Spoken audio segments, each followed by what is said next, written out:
ब्रह्महृदायमये निर्यन्ति यं सूरयः तेजो वारिवृदां यथा विधिवयो यत्र त्रिसर्गो वृषा धाम्ना स्वेन सदा निरस्तकुहकं सत्यं परं धीमहि सृष्टिस्थित्यप्ययेह नीतिदुहितमो बन्धमोक्षाश्च यस्मात् अस्य श्रीब्रह्मरुद्र प्रभृतिसुरनरद्वीषशत्रुरात्मकस्य विष्णोर्व्यस्ताः समस्ताः सकलगुणनिधिः सर्वदोषव्यपेतः पूर्णानन्दो व्ययो यो गुरुरपि परमः चिन्तयेतं महान्तम्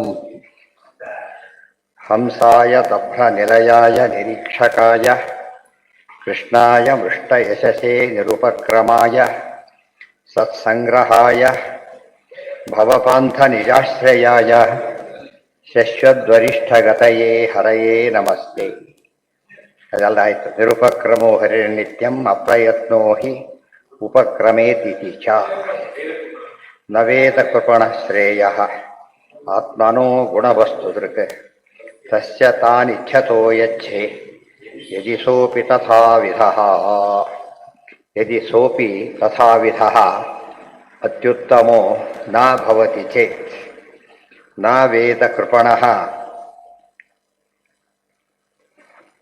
ಆತ್ಮನಃ ಗುಣವಸ್ತುದೃಕ್ ತಸ್ಯ ತಾನ್ ಇಚ್ಛತಃ ಯಚ್ಛೆ ಯದಿ ಸಹ ಅಪಿ ತಥಾವಿಧಃ. ಕೃಪಣಃ ಕೃಪಣನಾದವನು ಎಲ್ಲಿ ಬಂದಿದೆ ಭಗವದ್ಗೀತೆಯಲ್ಲಿ? ಕೃಪಣಃ ಫಲಹೇತವಃ ಅಂತ ಬಂದಿದೆ. ಗೊತ್ತಾಯ್ತಾ? ಕೃಪಣರು ದೀನರು ಯಾರವರು? ಬರೀ ಫಲಕ್ಕೋಸ್ಕರ ಆಸೆ ಪಡ ದೀನರು ಅಂತ ಹೇಳ್ತೇವಲ್ಲ, ಅವ್ರು ಬರೀ ದೈನ್ಯದಲ್ಲೇ ಬದುಕ್ತಕ್ಕಂಥ ಜನ ಕೃಪಣರು. ಏನು ಆತ್ಮನೋ ಗುಣವಸ್ತುದೃಕ್, ಅವರೆಲ್ಲ ಕೂಡ ಆತ್ಮನೋ ಗುಣವಸ್ತುದೃಕ್ ನ, ಅವನಿಗೆ ವೇದ ದೇವರ ವಿಷಯ ಗೊತ್ತಾಗೋದಿಲ್ಲ.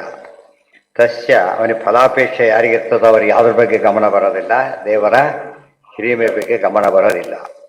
ತಸ್ಯ ತಾನ್ ಇಚ್ಛತೋ ಯಚ್ಛೆ ಯದಿ ಸೋಪಿ ತಥಾವಿಧ, ಅವನು ಇಷ್ಟಪಡೋದು ಅದನ್ನೇ ಫಲ ಕೊಡ್ತೇನೆ ಹೊರತು ಏನು ಕೊಡೋದಿಲ್ಲ, ಭಕ್ತಿ ಇತ್ಯಾದಿಗಳನ್ನು ಕೊಡೋದಿಲ್ಲ. ಯದಿ ಸೋಪಿ ತಥಾವಿಧ, ಅದೇ ರೀತಿಯಲ್ಲಿ ಯಾರು ಅವರಂತೆ ಇರ್ತಾರೋ ಅವರಿಗೂ ಅಷ್ಟೇ.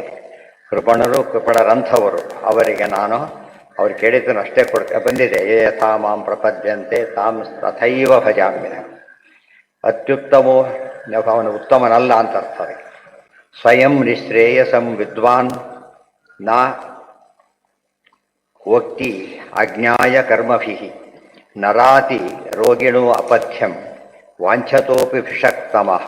ಈ ಶ್ಲೋಕ ನೋಡಿ ಹೇಗಿದೆ. ಸ್ವಯಂ ನಿಶ್ರೇಯಸಂ ವಿದ್ವಾನ್ ನ ವಕ್ತಿ ಅಜ್ಞಾಯ ಕರ್ಮಭಿಃ ನರಾತಿ ರೋಗಿಣಃ ಅಪಥ್ಯಂ ವಾಂಛತೋಪಿ ಭಿಷಕ್ತಮಃ. ಯುಷ್ಮತ್ ಕಾಮೋತ್ಪ್ರಿಯ ಏವ ಅನ್ಯತಾ ನ ದದ್ಯಾಮಿತಿ ಭಾವಃ.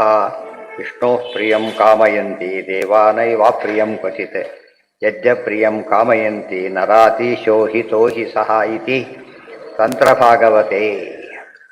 ಸ್ವಯಂ ನಿಶ್ರೇಯಸಂ ವಿದ್ವಾನ್ ನವಕ್ತಿ ಅಜ್ಞಾಯ ಕರ್ಮಭಿಃ, ಯಾರು ಕರ್ಮಭಿಃ ಅಜ್ಞಾಯ, ಬರೀ ಕರ್ಮಗಳನ್ನೇ ಮಾಡ್ತಾ ಇದ್ದಾನೆ, ಜ್ಞಾನದ ಬಗ್ಗೆ ಆಸಕ್ತಿ ಇಲ್ಲ, ಅಂಥವನಿಗೆ ಜ್ಞಾನಿಯಾದವನು ವಿದ್ವಾನ್ ಜ್ಞಾನಿಯಾದವನು ನಿಶ್ರೇಯಸಂ ಸ್ವಯಂ ನರಾತಿ, ಅವರಿಗೆ ಮೋಕ್ಷ ಮಾರ್ಗವನ್ನು ತಾನಾಗಿ ತೋರಿಸಕ್ಕೆ ಹೋಗೋದಿಲ್ಲ.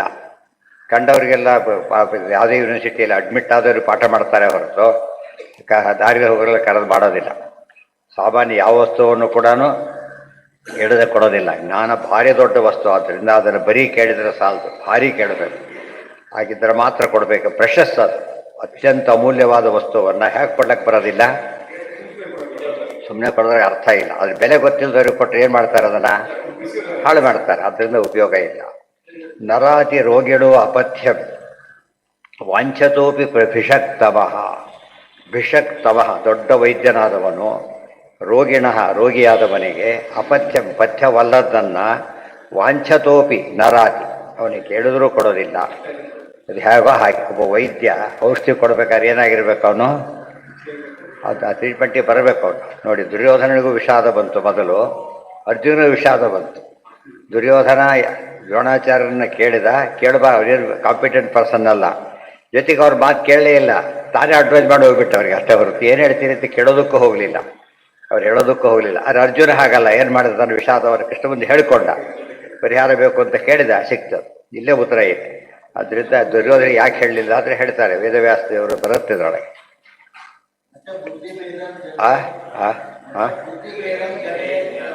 ಅದೇ ಶ್ಲೋಕನೇ ಇಲ್ಲಿ ಬೇರೆ ರೀತಿ ಹೇಳಿದ್ದ, ಅದೇ ಅರ್ಥ ಒಂದೇನೆ ಇದು ಬರುತ್ತೆ. ವೇದವ್ಯಾಸರು ಪಾಂಡವರೆಲ್ಲ ವನವಾಸಕ್ಕೆ ಹೊರಟ ಮೇಲೆ ಧೃತರಾಷ್ಟ್ರ ಹೇಳ್ತಾರೆ, ತಪ್ಪು ಮಾಡಿದ್ದೆ, ಹಾಗೆಲ್ಲ ಮಾಡಬಾರ್ದು, ನೀನು ತಪ್ಪು ಮಾಡಿದ್ದೆ ಅಂತ ಹೇಳ್ತಾರೆ.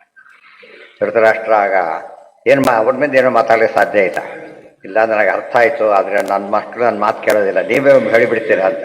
ನಾನು ಮಾತಾಡೋದಿಲ್ಲ ಅವ್ರ ಜೊತೆ, ನ ಸಂವದೇ ತೈಹಿ, ಯಾಕೆಂದ್ರೆ ಅವ್ನು ಏನಿಲ್ಲ, ಅವ್ನು ನತೆ ಶುಶ್ರೂಷತೆ ಸುತಃ, ಅವ್ನಿಗೆ ಕೇಳೋ ಇಚ್ಛೆನೇ ಇಲ್ಲ, ಅವನು ಹೇಳಬಾರದು ಅಂತ ಹೇಳ್ತಾನೆ. ಭಗವದ್ಗೀತೆ ಕೊನೆಗೆ ಹೇಳೋದು ಹಾಗೇನೆ, ಇದು ಯಾರಿಗೆ ಹೇಳಬಾರದು, ನಚ ಅಶುಶ್ರೂಷವೇ ವಾಚ್ಯ, ಯಾರು ಕೇಳೋದಕ್ಕೆ ಸಿದ್ಧನಿಲ್ಲ ಅವನಿಗೆ ಹೇಳಬಾರ್ದು. ಬೆಲೆ ಹಾಳು ಮಾಡದಂತೆ ಆಗುತ್ತೆ, ಭಾಳ ಮುಖ್ಯವಾದ ಅಂಶ. ಹೇಳಿದ್ರೆ ಉಪಯೋಗ, ಅಕಸ್ಮಾತ್ ಹೇಳಿದ್ರು ಕೂಡ ಏನು ಉಪಯೋಗ ಆಗೋದಿಲ್ಲ ಅವರಿಗೆ, ಅಷ್ಟೆಲ್ಲ ಮಿಸ್ಯೂಸ್ ಮಾಡಿ ಹಾಳು ಮಾಡುತ್ತಾರೆ.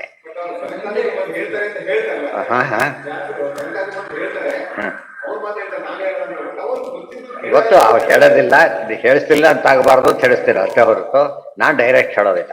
ಇದು ಅರ್ಥ ಮಾಡಿಕೊಟ್ರೆ ಮೂಲ ಗ್ರಂಥ ಓದೋ ಅಧಿಕಾರ ಕೊಡೋದಿಲ್ಲ ಅಂತ ಅರ್ಥ. ಬೇರೆ ಗ್ರಂಥಗಳಿಂದ ಅಷ್ಟು ಎಫೆಕ್ಟ್ ಕ್ರಿಯೇಟ್ ಆಗೋದಿಲ್ಲ, ಗೊತ್ತಾಯ್ತಾ? ಮೂಲಕ್ಕೆ ಹೋಗ್ಬೇಕು ಯಾವಾಗಲೂ.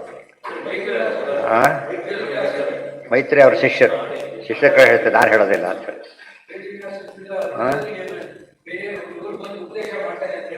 ಯಾರಿಗೆ? ಅದೇ ಭಾರಿ ಮೈತ್ರಿಯನ್ನು ಕಳಿಸ್ತೀನಿ, ಬಟ್ ಹುಷಾರು, ಅವ್ರು ಸುಮ್ಮನೆ ಇರೋದಿಲ್ಲ, ಕೇಳಿದವರು ಶಾಪ ಕೊಡ್ತಾರೆ ಅಂತಾರೆ. ಆದ್ದರಿಂದ ಹುಷಾರು ಅಂತ ಹೇಳ್ತಾರೆ, ಹೇಳ್ತಾರೆ, ಕೆಲವರು ಶಾಪ ತಗೊಂಡು ಬರೆಯ ಬಿಡಲಿಲ್ಲ. ಯುಷ್ಮತ್ ಕಾಮೋ ಮತ್ಪ್ರಿಯ ಏವ ಅನ್ಯಥಾ ನ ತಜ್ಜಾಮಿತಿ ಭಾವ. ಯಾರು ದೇವತೆಗಳನ್ನು ಆರಾಧನೆ ಮಾಡ್ತಾರೋ ಅವ್ರು ನಾನು ಮೆಚ್ಚುತ್ತೇನೆ ಅಂತ ಹೇಳಿದ್ದಾರೆ. ತಾರತಮ್ಯ ಕ್ರಮದಲ್ಲಿ ಯಾರು ನನ್ನ ದೇವರನ್ನ ಆರಾಧನೆ ಮಾಡ್ತಾರೆ ಅವರು ನನಗೆ ಪ್ರಿಯರೇ. ಅನ್ಯಥಾ ನ ತಜ್ಜಾಮಿತಿ ಭಾವ, ಇಲ್ಲೋದ್ರೆ ನಾನು ಕೊಡ್ತಿರ್ಲಿಲ್ಲ ಅವರಿಗೆ ಅಂತ ಹೇಳಿದ್ದಾರೆ. ಇಲ್ಲಿ ನೋಡಿ ಮುಂದಿನ ಮಾತು ಹೇಗಿದೆ, ವಿಷ್ಣೋ ಪ್ರಿಯಂ ಕಾಮಯಂತಿ ದೇವಾಹ ನೈವ ಅಪ್ರಿಯಂ ಕ್ವಚಿತ್, ಯದಿ ಅಪ್ರಿಯಂ ಕಾಮಯಂತಿ ನ ರಾತೀಶೋ ಹಿತೋ ಹಿ ಸಹ ಇತಿ ತಂತ್ರಭಾಗವತೆ. ವಿಷ್ಣೋ ಪ್ರಿಯಂ ಕಾಮಯಂತಿ ದೇವಾಹ ನೈವ ಅಪ್ರಿಯಂ ಕ್ವಚಿತ್, ದೇವತೆಗಳು ಯಾವಾಗಲೂ ಸಹ ವಿಷ್ಣು ಪ್ರೀತಿಯನ್ನೇ ಬಯಸ್ತಾರೆ, ಪ್ರೀಣಯಾಮೋ ವಾಸುದೇವ ಅಂತ ಇಷ್ಟಪಡ್ತಾರೆ. ಯದಿ ಅಪ್ರಿಯಂ ಕಾಮಯಂತಿ, ಅವರೇನಾದರೂ ಅಪ್ರಿಯವನ್ನು ಇಷ್ಟಪಟ್ಟರೆ ಈಶಃ ಪರಮಾತ್ಮ ನರಾತಿ ಕೊಡೋದಿಲ್ಲ ಅವರಿಗೆ.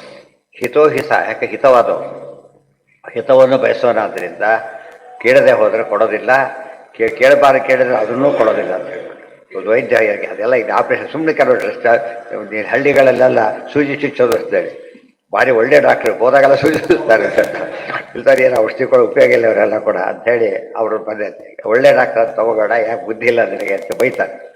ನಿಮಗೆ ಅಗತ್ಯನೇ ಯಾಕೆ ತಗೋತೀಯ ಅದನ್ನ ಅಂತ. ಅದು ಕೆಲವರು ಅರ್ಥ ಮಾಡ್ತಾರೆ, ಕೆಲವರಿಗೆ ದೊಡ್ಡ ಡಾಕ್ಟರ್ ತಗೊಂಡ್ಬಿಡ್ತಾರೆ ಬಿಡೋದಕ್ಕೆ. ಹಾಂ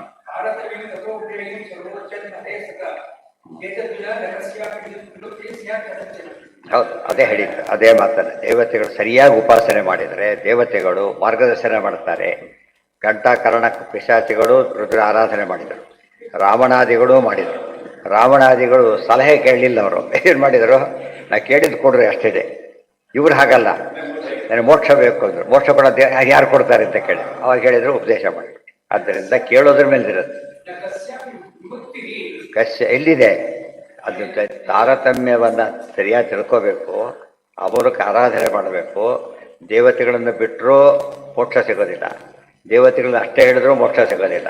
ಅವರು ಸರಿಯಾದ ಕ್ರಮದಲ್ಲಿ ತಿಳ್ಕೊಂಡು ಉದ್ಧಾರ ಮಾಡ್ತಾರೆ. ಇಲ್ಲದ ಹೋದರೆ ಅವರಿಗೆ ಮುಕ್ತಿ ಆಗೋದಿಲ್ಲ ಅನ್ನೋದು ನಿಶ್ಚಿತ. ಹಾಂ, ಅವ್ರಿಗೆ ಬಿಡಾಗಿಲ್ಲ. ಆಫೀಸ್ ಸ್ಟಾಫ್ಗಳು ನಮಗೆ ಬೇಕು, ಬಟ್ ಅವರೇ ಅಲ್ಟಿಮೇಟ್ ಅಲ್ಲ, ಅವ್ರು ಮುಖ್ಯ ಅಲ್ಲ. ಬಟ್ ಸರಿಯಾಗಿ ಅರ್ಥ ಮಾಡಿಕೊಂಡ್ರೆ ಉಪಯೋಗ ತೊಗೊಳಕ್ಕೆ ಬರೋದು. ಎಲ್ಲದಕ್ಕೂ ಮುಖ್ಯನೇ ಕೇಳೋಕ್ಕಾಗೋದಿಲ್ಲ, ಹೋಗಿಬಿಟ್ಟು. ಗೊತ್ತಾಯ್ತಾ? ಇವರು ಹೇಳಿದ್ರೆ ಸರಿಯಾಗಿ ಹೋಗ್ತಾರೆ, ಆದರೆ ಇಲ್ಲದೆ ಹೋದರೆ ಏನಾಗುತ್ತೆ, ಅದು ಅದು ಕೆಲಸ ಆಗೋದಿಲ್ಲ, ಆದರೂ ಉಪಯೋಗಕ್ಕೆ ಬರೋದಿಲ್ಲ. ಯಾವುದು ಅನುವ್ಯಾಖ್ಯಾನ ತಾತ್ಪರ್ಯ ನಿರ್ಣಯ, ಅದು ಎರಡು ಕಡೆ ಇದೆ. ಕೆಲವು ವಾಕ್ಯಗಳು ಎರಡು ಕಡೆ ಸತ್ಕೋಟ್ ಮಾಡ್ತಾರೆ. ವಿಷ್ಣು ಪ್ರಿಯಂ ಕಾಮಯಂತಿ ದೇವಾನೈ ವಾಪ್ರಿಯಂ ಕ್ವಚಿ. ಈಗ ನಮ್ಗೆ ಎಷ್ಟೋ ಸರ್ತಿ ಏನೋ ಅನ್ಕೋತೀವಿ, ತಿಳ್ಕೊಬೇಡ, ಅದು ದೇವ್ರು ಕೊಡೋದಿಲ್ಲ. ಕೊಡದೆ ಹೋದರೆ ಏನಂತ ಕೇಳಿದ್ರೆ ಎಷ್ಟು ಕೇಳಿದ್ರು ಕೊಡಲಿಲ್ಲ ಅಲ್ಲ, ಅದಕ್ಕೆ ಕೊಡೋದು ಬೇಕಿಲ್ಲ ಅಂತ. ಎರಡು ಕಾರಣಕ್ಕೆ. ನಮಗೆ ಕೊಡೋದು ಇವರಿಗೆ ಬೇಕಿಲ್ಲ, ಅದು ನಮಗೆ ಅಲ್ಲ. ಅದು ಗೊತ್ತಾಯ್ತಾ? ಆ ರೀತಿ ಅಕ್ಸೆಪ್ಟ್ ಮಾಡಬೇಕೆ ಹೊರತು ಈಗ ಬೇರೆ ಕಡೆ ಹೋಗ್ತೀನಿ ಬಿಡಿ, ನೀನು ಕೊಟ್ಟರೆ ಎಷ್ಟು ಬಿಟ್ಟರೆ ಅಷ್ಟು ಆ ಥರ ಯೋಚನೆ ಮಾಡಬಾರ್ದು. ಅಂಥ ಟ್ರೆಂಡ್ ತುಂಬ ಜನಕ್ಕೆ ಇರ್ತದೆ. ಮತ್ತು ಎಷ್ಟೋ ಜನ ದೇವರ ಆರಾಧನೆಗೆ ಯಾತಕ್ಕೆ ಹೋಗೋದಿಲ್ಲ, ಕಂಡು ಕಡೆ ಹೋಗ್ತಾರೆ ಅಂದರೆ ಅವರಿಗೆ ಇಲ್ಲೆಲ್ಲ ದೇವ್ರಿಗೆ ಕೆಲವು ಫಲ ಕೊಡೋದಿಲ್ಲ. ಇವರು ಅರ್ಥ ಮಾಡ್ಕೋಬೇಕಂದ್ರೆ ಅರ್ಥ ಮಾಡ್ಕೊಂಡು ಎಲ್ಲಿಗೆ ಹೋಗಿಬಿಡ್ತಾರೆ ಅವರು, ಬೇರೆ ಕಡೆ ಹೋಗಿ ಸಿಕ್ಕ ಹಾಕೊಂಡು ಪೂರ್ತಿ ಹಾಳಾಗೋಗ್ಬಿಡ್ತಾರೆ. ಹಾಗಾಗಬಾರ್ದು. ಯಾರಿಗೆ ಅಲ್ಲ, ಅದೇ ಹೇಳ್ತಿರೋದು. ಅದೇ ನಮಗೆ ಬೇಕಿಲ್ಲ, ನಮಗೆ ಯೋಗ್ಯತೆ ಇಲ್ಲದ ಕೊಟ್ಟರು ಸರಿಯಲ್ಲ, ನಮಗೆ ಹಾಳು ಮಾಡೋದು ಕೊಟ್ಟರು ಕೊಡೋದಿಲ್ಲ. ದೇವ್ರು ಹೇಳ್ತಾನೆ ದುಡ್ಡು ಹಾಕಿ ಕೊಡೋದು ಗೊತ್ತಾ ಜ್ಞಾನಿಗಳಿಗೆ. ನಾನೆಲ್ಲ ಡೈವರ್ಟ್ ಆಗಿಬಿಡ್ತಾರೆ, ಅದನ್ನ ಕಾಯ್ಕೋತ ಕೊಡ್ತಾರೆ, ಅದನ್ನ ಬಿಟ್ಟೇ ಬಿಡ್ತಾರೆ, ಅದು ಕೊಡೋದಿಲ್ಲ. ಯದ್ಯಪ್ರಿಯಂ ಕಾಮಯಂತಿ ನರಾತೀಶೋ ಹಿತೋ ಹಿಸ್. ಎಷ್ಟೋ ಸರ್ತಿ ಕೆಲವೆಲ್ಲ ಶೇರ್ಗಿದ್ ಹಾಕೊಂಡ್ಬಿಟ್ಟು ತಲೆ ಕೆಟ್ಟೋಗ್ಬಿಡ್ತದೆ. ಏನು ಮಾಡ್ಬೇಕು ಅದನ್ನ? ಅದು ಲಾಭ ಬರೋದು ಬೇಡ, ಹಾಳಾಗೋದು ಬೇಡ, ಸುಖವಾಗಿದ್ದರೆ ಸಾಕದು ಬಿಟ್ಟಾಕ್ಬಿಡ್ತಾರೆ. ಅದು ಅದು ಜಾಣ್ತನ. ಅತಿ ಹಚ್ಕೊಳ್ಳೋಕೆ ಹೋಗಬಾರ್ದು. ಅವೆಲ್ಲ ಶಾಶ್ವತ ಅಲ್ಲ. ಲಾಭ ಬಂದರೂ ಅಷ್ಟೇ, ನಷ್ಟ ಹೋದರೂ ಅಷ್ಟೇ. ಮುಖ್ಯವಾದ ಪದಾರ್ಥ ಬಿಟ್ಟುಬಿಟ್ರೆ ಬಸ್ನಲ್ಲಿ ಹೇಳ್ತಾನೆ, ಎಳ್ನೀರು ಕುಡಿತಿರ್ತಾನೆ, ಬಸ್ ಹೊರಟ್ಬಿಡುತ್ತೆ, ಅವ್ರು ಚೇಂಜ್ ಕೊಟ್ಟಿರೋದಿಲ್ಲ, ಹಿಡ್ಕೊಂಡು ಹೋಗೋದಿಲ್ಲ, ಅವರು ಓಡಿ ಬಿಡುತ್ತೆ, ಬಿಟ್ಬಿಡ್ತಾರೆ. ಯಾಕೆ ಅಂದ್ರೆ ಬಸ್ ಹೋಗ್ಬಿಡುತ್ತೆ. ಆಮೇಲೆ ಆ ಯೋಚನೆ ಇರಬೇಕು. ಅದನ್ನ ನೋಡ್ಕೊಂಡೆ ಕೆಲವರು ಬುದ್ಧಿವಂತಿಕರು ಮಾಡ್ತಾರೆ, ಬೇಕತ್ತಲೇ ಬಿಡ್ತಾರೆ ಅಂತ. ಬರೀ ಬಿಟ್ಟು ಏನೋ ಮಾಡಿ ಎಲ್ಲೋ ಹೋದ ಮಾಡಿ ಅಲ್ಲಿ ಮೋಸ ಅವೆಲ್ಲ ಮಾಡಿಕೊಡುದು. ಇವೆಲ್ಲ ದೇವರು ನೋಡೋ ರೀತಿ ಇದು. ಆದದ್ದೆಲ್ಲ ಒಡಿತೆ ಆಯಿತು. ಆಗ ಆಮೇಲೆ ಕೊಡ್ತಿದ್ದು ಒಳ್ಳೇದಾಯ್ತು, ಕೊಟ್ಟರೆ ಎಷ್ಟು ಕಷ್ಟ ಆಗ್ತಿತ್ತು ಅಂತ ಆಮೇಲೆ ಅನ್ಕೋತಾರೆ. ಮಘವನ್ ಯಾತ ಭದ್ರಂಗೋ ದಧ್ಯಂಚಂ ಋಷಿ ಸತ್ತಮಂ ವಿದ್ಯಾವೃತ ತಪಸ್ಸಾರಂ ಗಾತ್ರಂ ಯಾಚತ ಮಾಚಿರಂ. ಇದಿಷ್ಟು ಬ್ರಹ್ಮದೇವರು ಹೇಳೋ ಮಾತು. ಮೊದಲೆಲ್ಲ ದೇವ್ರ ಸ್ತೋತ್ರ ಎಲ್ಲ ಮುಗೀತು, ಪರಮಾತ್ಮ ಹೇಳಿದ. ಆಮೇಲೆ ಬ್ರಹ್ಮದೇವರು ಹೇಳ್ತಾರೆ. ಇದೆಲ್ಲ ಯಾರ ಪ್ರಸಂಗ ಬಂತೀಗ? ದಕ್ಷ ಪ್ರಜಾಪತಿ ಪ್ರಸಂಗ ಅಲ್ಲ, ಮುಗಿದೋಯ್ತು ಅದನ್ನು 4ನೇ ಸ್ಕಂದಲ್ಲಿ. ಇದು 6ನೇ ಸ್ಕಂದಲ್ಲಿ ನಾವಿರೋದು. ಯಾರ ಪ್ರಸಂಗ ಇದೀಗ? ವಿಶ್ವರೂಪಾಚಾರ್ಯನ ಕೊಂದುಬಿಟ್ರು ಯಾರು? ಇಂದ್ರದೇವರು. ಅವ್ರಿಗೇನು ಬಂತೀಗ? ಬ್ರಹ್ಮಹತ್ಯಾ ದೋಷ ಬಂತು, ಫಜಿತಿಯಾಗಿ. ಆಗ ವೃತ್ರಾಸುರನ್ನು ಕೊಲ್ಲೋದು ಹೇಗೆ ಅಂತ ದೊಡ್ಡ ಸಮಸ್ಯೆ ಬಂತು. ಹಾಗೆ ಹೇಳ್ತಾರೆ, ಬೇರೆ ದಾರಿ ಇಲ್ಲ, ದಧೀಚಿ ಮುನಿಗಳ ಹತ್ರ ಹೋಗಬೇಕು, ಅವರ ದೇಹ ತಗೋಬೇಕು, ಅಸ್ಥಿಗಳಿಂದ ಆಯುಧ ಮಾಡ್ಕೋಬೇಕು, ಅವರಿಂದ ಆಗ ಹೊಡೆದ್ರೆ ಅವನು ಸಾಯ್ತಾನೆ ಅಂತ ಹೇಳಿ ಬ್ರಹ್ಮದೇವರು ಹೇಳಿದಾಗ ತಕ್ಷಣ ಅವ್ರು ಏನು ಮಾಡ್ತಾರೆ? ಆಗಲಿ ಅಂತ ಹೊಡ್ತಾರೆ. ಆಗ ಪ್ರಶ್ನೆ ಹೇಳೋ ರೀತಿ ನೋಡಿ ಹೇಗಿದೆ. ಮಘವನ್, ಇಂದ್ರದೇವರೇ, ಯಾತ ಹೋಗಿ, ಭದ್ರಮುನಿ ಒಳ್ಳೇದಾಗಲಿ. ಎಲ್ಲಿಗೆ ಹೋಗ್ಬೇಕು ನೀವು? ದಧ್ಯಂಚಂ ಋಷಿ ಸತ್ಯ, ದಧೀಚಿಗಳ ಹತ್ರ ಹೋಗ್ಬೇಕು. ಆಮೇಲೆ ವಿದ್ಯಾ ವ್ರತ ತಪಸ್ಸಾರಂ, ಅವರ ಹತ್ರ ಯಾತಕ್ಕೆ ಹೋಗಬೇಕು? ವಿದ್ಯಾ ವ್ರತ ತಪಸ್ಸಾರಂ, ಒಳ್ಳೆ ವಿದ್ಯಾವಂತರು, ವ್ರತನಿರತರು, ತಪಸ್ವಿಗಳು, ಅವರ ಹತ್ರ ಕೇಳಿ. ಗಾತ್ರಂ, ಅವರ ದೇಹ ಕೇಳಿ. ಗಾತ್ರಕ್ಕೆ ಏನಂತ ಕರೀತಾರೆ? ಎಲ್ಲಿ ಬಂದಿದೆ ಗಾತ್ರ ಅನ್ನೋ ಪದ? ಹರಿಕರ ಹೇಳ್ತಾರಲ್ಲ, ಫಲವಿದು ಬಾಳದುದಕ್ಕೆ. ಪಾತ್ರದ ಸಂಗಡ ಯಾತ್ರೆ ಚರಿಸಿ ವಿಧಾತೃಪಿತರ ಗುಣ ಸ್ತೋತ್ರಗಳ ಸ್ತೋತ್ರದ ಸವಿದು ಪವಿತ್ರ ಅಂದರೆ ಗಾತ್ರವ ಮರೆದು ಪರತ್ರವ ಪಡೆಯುವುದೇ ಫಲವಿದು ಬಾಳುವುದಕ್ಕೆ. ಅದು ಅದಲ್ಲಿ ಬಂದಿದೆ. ಇಲ್ಲಿ ಗಾತ್ರದ ಒತ್ತು ಹೇಳೋದು ಎಲ್ಲಿ ಅಂದರೆ ಗಾತ್ರವ ಹಾಕ್ಬೇಕು, ಗಾತ್ರವ ತೊರೆದು ಅಭಿಮಾನ ಬಿಟ್ಟು ಹೋಗ್ಬೇಕು ಅಂತ ಹೇಳ್ತಾರೆ. ಗಾತ್ರ ಅಂದರೆ ನಮ್ಮ ಕಡೆ ಗಾತ್ರ ಸಾಮಾನ್ಯ ಅರ್ಥ ಏನು ಅಲ್ಲ, ಸೈಜ್ ಅಂತ ಅರ್ಥ ಹೇಳ್ತಾರೆ. ಆ ಅರ್ಥ ಅಲ್ಲ ಇಲ್ಲಿ. ಗಾತ್ರ ಅಂದರೆ ಶರೀರ. ವಿದ್ಯಾರಥ ತಪಸ್ಸಾರ ಗಾತ್ರಂ ಯಾಚತ ಮಾಚಿರಂ, ಹೋಗಿ ತಡ ಮಾಡಬೇಡಿ, ಬೇಕು ಹೇಳ್ಬೇಡಿ, ಹೋಗಿ ಅಂತ ಹೇಳ್ತಾರೆ. ಆಗ ಸಮರ್ಥಾಪಿ ಯಾಚಂತೆ, ಅಲ್ಲ ಪ್ರಶ್ನೆ ಬಂದು, ದೇವತೆಗಳಲ್ಲಿ ದಧೀಚಿಗಳಲ್ಲಿ ಸಂಬಂಧನೇ ಇಲ್ಲ, ಭಾರಿ ಮೇಲಿರೋರು. ಒಬ್ಬ ಟೀಚಿನ ಕರ್ತ ಎಲ್ಲ ರಿಕ್ವೆಸ್ಟ್ ಮಾಡು ಅಂತ ಹೇಳಿದ್ರೆ ಹಾಗಾಗುತ್ತೆ. ಅದಕ್ಕೆ ಹೇಳ್ತಾರೆ, ಹೌದು ಕೆಲವೊಮ್ಮೆ ಹಾಗೆ ಮಾಡ್ತಾರೆ. ಯಾತಕ್ಕೆ ಅಂದರೆ ಸಮರ್ಥ ಅಪಿ ಯಾಚಂತೆ ದೇವಾಹ ಮುನ್ಯಾದಿಕಾನ್ ಕ್ವಚಿತ್. ದೇವತೆಗಳು ಮುನಿ ಮೊದಲಾದವರು ಅಂದರೆ ದೇವ ಋಷಿ ಪಿತೃಪದರಾಹ ಭಕ್ತಾಸ್ತು, ಅದೆಲ್ಲ ಸುಮ್ಮನೆ ಮರ್ತ್ಬಿಡೋದ್ರ ಲೈನ್ನ ತಾರತಮ್ಯ, ಶಾರ್ಟೆಸ್ಟ್ ತಾರತಮ್ಯ ಅಲ್ಲಿ ಹೇಳಿರೋದು. ಅವ್ರನ್ನ ಕೇಳ್ತಾರೆ ಕೆಲವೊಮ್ಮೆ ಹೋಗಿಬಿಟ್ಟು. ಆಜ್ಞೆಯೈವ ಹರಿಯಸ್ತೇಷ, ದೇವರು ಆಜ್ಞೆ ಮಾಡಿದರೆ ದೇವರು ಇವರು ಶರಣ ದೇವ್ರ ಮಾತನ್ನು ಒಬೆ ಮಾಡ್ತಾರೆ ಅಷ್ಟೇ. ಗೌರವ ಸಿಕ್ಕಿದ್ದು ಯಾರಿಗೀಗ? ಇವರಿಗೆಲ್ಲ, ದೇವರಿಗೆ. ಯಾಚಂತೆ ತೇಷಾಂ ಯಶೋರ್ಥಮಪಿ ನಾಣ್ಯತ, ಅವ್ರಿಗೆ ಕೀರ್ತಿನೂ ಬರುತ್ತೆ ನೋಡಪ್ಪ, ಇಂಥವ್ರು ಮಾಡಿದ್ದಾರೆ ಅಂದರೆ ಬಹಳ ದೊಡ್ಡದು. ಶ್ರೀಪಾದರಾದ್ರೆ ವ್ಯಾಸರಾಜರು ಹೊಡಿದ್ರು, ಮಹಿಮೆ ಸಾಲದೆ ಎಷ್ಟೇ ಮಹಿಮೆ ಸಾಲದೆ. ಆದ್ದರಿಂದ ಏನಾಯ್ತು ಜನಗಳಿಗೆಲ್ಲ? ಶ್ರೀಪಾದರಾದ್ರು ವ್ಯಾಸರಾಜರು ಹೊಗಳ್ತಾರೆ, ವ್ಯಾಸರಾಜ ಇವ್ರನ್ನ ಹೊಗಳ್ತಾರೆ. ಮಹಿಮೆ ಸಾಲದೆ ವ್ಯಾಸರಾಜರ ಮಾತು ಕೊಂಡಾಡಿದರು. ಅವರೇ ಹೇಳ್ತಾರೆ, ಇದರ ರಾವಣನಿಗೆ ವ್ಯಾಸಮುನಿರಾಯ ಸಾಚಿರ ಜಿಹ್ವೆಗಳುಳ್ಳ ಶೇಷನೇ ಕೊಂಡಾಡಬೇಕು, ವ್ಯಾಸಮುನಿರಾಯರ ಸನ್ಯಾಸದಿರವ ಅಂತ ಕೊಂಡಾಡ್ತಾರೆ. ಇವೆಲ್ಲ ಅದು ಪುರಂದರದಾಸರು, ದಾಸರಿಂದರೆ ಅವರು ಕೊಂಡಾಡ್ತಾರೆ. ಉದ್ದೇಶ ಏನಂದ್ರೆ ಅವ್ರು ರೆಕಗ್ನೈಸ್ಡ್ ಅಂತ ಗೊತ್ತಾಗಲಿ ಅಂತ. ರ್ಯಾಂಕ್ ಕೊಡೋದು ಅಪ್ರಿಸಿಯೇಷನ್ ತಾನೆ ರ್ಯಾಂಕ್ ಕೊಡೋದು. ಆದರೆ ಜನಗಳಿಗೆ ಏನು ಬರುತ್ತೆ, ಅವ್ರ ಪ್ರತಿಪತ್ತಿ ಬರುತ್ತೆ, ನಂಬಿಕೆ ಬರುತ್ತೆ. ಅದಕ್ಕೋಸ್ಕರನೇ ಕೆಲವೊಮ್ಮೆ ಹಸುರ ಮೋಹನ ಅದನ್ನು ಹೇಳಿದ್ದಾರೆ ಈಗಾಗಲೇ. ಹಸುರ ಮೋಹನ ಕಾಮನ್ ಫ್ಯಾಕ್ಟರ್ ಅವೆಲ್ಲ.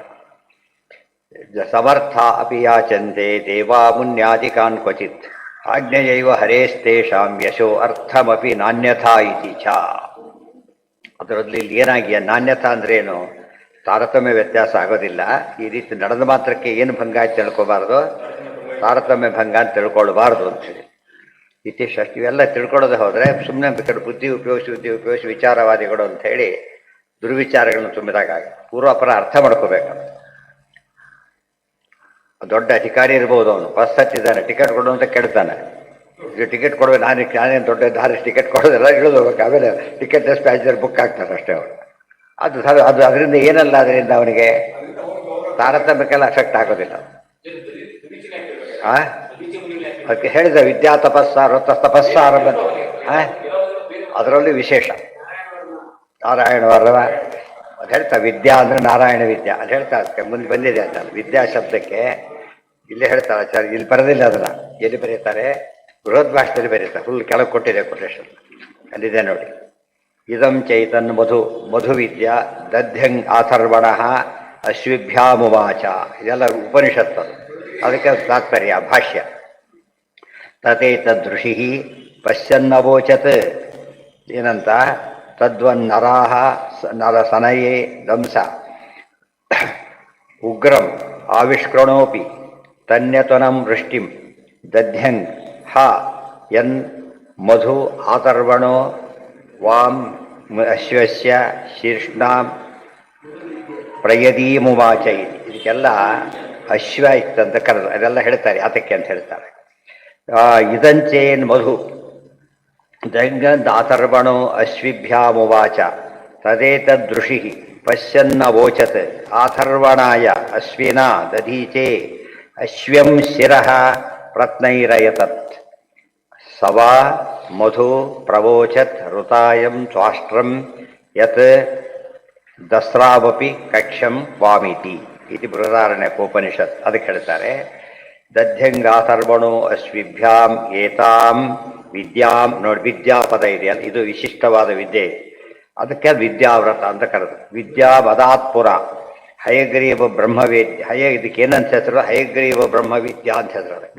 ಹಯಗ್ರೀವ ಬ್ರಹ್ಮವಿದ್ಯಾ, ನಾರಾಯಣ ಕವಚ, ಹಯಗ್ರೀವ ಬ್ರಹ್ಮವಿದ್ಯಾ. ಉಪದೇಶ ಮಾಡಿದ್ದ ಹಯಗ್ರೀವ ರೂಪದಿಂದ, ಸ್ತೋತ್ರ ಮಾಡಿದ ನಾರಾಯಣ ರೂಪವನ್ನು, ವಾಚ್ಯ ಭಕ್ತೃ ಸ್ವರೂಪಕ ಅಂತ ಹೇಳಿದ್ದಾರೆ. ಗ್ರಂಥ ಪ್ರತ್ನೈರಯತಂ ಮುಂದೆ ಹೇಳ್ತಾರೆ. ಅಲ್ಲಿ ಸಮಸ್ಯೆ, ಚಿಕ್ಕ ಕಥೆ ಇದೆ ಅದಕ್ಕೆ. ಅವ್ರು ಏನು ಮಾಡಿದರು, ದೀಚೆಗಳ ಹತ್ರ ಅಶ್ವಿನಿ ದೇವತೆಗಳು ಬಂದರು. ನಾರಾಯಣ ಕವಚ ವಿದ್ಯೆ ಹೇಳ್ಕೊಡಿ, ನಿಮಗೆ ಗೊತ್ತು ಅಂತ ಕೇಳಿದರು. ನಾವು ಸ್ವಲ್ಪ ಬಿಡುವಿಲ್ಲ, ಆಮೇಲೆ ಬನ್ನಿ ಹೇಳ್ಕೊಡ್ತೀನಿ ಅಂತ. ಹೋಗ್ತಿರ್ಲಿಕ್ಕೆ ಇದ್ರೆ ದೇವರು ಬಂದರು. ನೀವು ಅವ್ರು ಹೇಳ್ಕೊಟ್ರೆ ನಿಮ್ಮ ತಲೆ ಕತ್ತರಿಸ್ಬಿಡ್ತೀನಿ ಅಂತ ಹೇಳಿದರು. ಆಯ್ತು, ಸುಮ್ಮನೆ ಆಗ್ಬಿಟ್ಟು ಆಮೇಲೆ ಅವ್ರು ಮತ್ತೆ ಬಂದರು. ಈ ಬಿಡುವಾಗಿದ್ದಾರೆ ಹೇಳ್ತೀರಿ ಅಂದರು. ಅವತ್ತು ಹೇಳಿದ್ರೆ ಊರು ಹೋಗ್ತಿತ್ತು, ಇವತ್ತು ಹೇಳಾಗಿಲ್ಲ, ನನ್ನ ತಲೆ ಕತ್ತರಿಸ್ಬಿಡ್ತಾರೆ ಅಂತೇಳಿ. ಅದಕ್ಕೆ ನಾವೇ ಬಂದು ಕತ್ತರಿಸ್ಬಿಡ್ತೀವಿ, ದೂರ ಹಿಡ್ತೀವಿ, ಇನ್ನೊಂದು ತಲೆ ಫಿಕ್ಸ್ ಮಾಡ್ತೀವಿ, ಕುದುರೆ ತಲೆನ. ಅದಕ್ಕೆ ಅಶ್ವಿವಿದ್ಯಾ ಅಂತ ಹೇಳ್ತಾರೆ. ಆ ರೂಪದಿಂದ ಹೇಳಿದ್ರಿಂದ, ಆ ರೂಪದಿಂದ ಹೇಳಿ ಆ ತಲೆ ಕತ್ತರಿಸ್ತಾರಲ್ಲ, ಮತ್ತೆ ಫಿಕ್ಸ್ ಮಾಡ್ತೀವಿ. ಅದು 2 ಸರಿ ಸಾಯಿರಿ ಅಂತ ಅರ್ಥ. ಅದಕ್ಕೆ ಗೊತ್ತಾಯ್ತಾ. ಶತ್ರು ಕೇಳೋದಿಲ್ಲ ಅಂದರೆ ಶತ್ರು ಹೇಳ್ತಾರೆ ಅಂತ ಹೊರಟವರು ಅಷ್ಟು. ಆದರೂ ಕೂಡ ಉಳಿದವರು ಯಾವಾಗಲೂ ಬುದ್ಧಿ ಇಲ್ಲ ಅಂತಿದ್ದ ಅನ್ನಲಿಲ್ಲ. ಹಾಗೆ ನಿಮ್ಗೆ ಉಪಕಾರ ಆಗುತ್ತಲ್ಲ, ಹಾಗೆ ಮಾಡ್ತೀನಿ ಅಂತ ಹೇಳ್ತಾ. ಇದು ಅವರ ದೊಡ್ಡ ತ್ಯಾಗ. ಅದಕ್ಕೆ ಅವ್ರು ಎಂಥವ್ರು, ತಪಸ್ಸಾರಂ. ಅದೊಂದು ತಪಸ್ಸದು. ತದ್ಧಿ ತಪ ಅಂತ ಹೇಳೋದಿಲ್ಲ, ತಪಸ್ಸದು. ಹೇಳ್ಕೊಡೋ ಅವಕಾಶ ಮಿಸ್ ಮಾಡ್ಕೋಬಾರ್ದು. ಯಾವುದೇ ಅವಕಾಶ ಬಂದಾಗ ವಿತಿನ್ ತನ್ನ ಲಿಮಿಟ್ಸ್ ಅಕ್ಸೆಪ್ಟ್ ಮಾಡಬೇಕು. ಯಾರು ಹೇಳೋರು ಏನು ಇಲ್ಲ ಅಂತ ತಿಳ್ಕೊಬೇಡ. ಯಾರೋ ಹೇಳು ಅಂತ ಹೇಳಿದರು, ತನಗೆ ಗೊತ್ತಿದ್ದಷ್ಟು ಹೇಳಬೇಕು, ತಪ್ಪಿಗೆ ಹೇಳಕ್ಕೆ ಹೋಗ್ಬಾರ್ದು. ಕೇಳಿ ಇಷ್ಟು ನಂಗೆ ಗೊತ್ತಿದೆ ಅಂತೇಳಿ ತಪ್ಪ ಅಷ್ಟವ್ರಿಗೆ ಗೊತ್ತಾಯ್ತಲ್ಲ.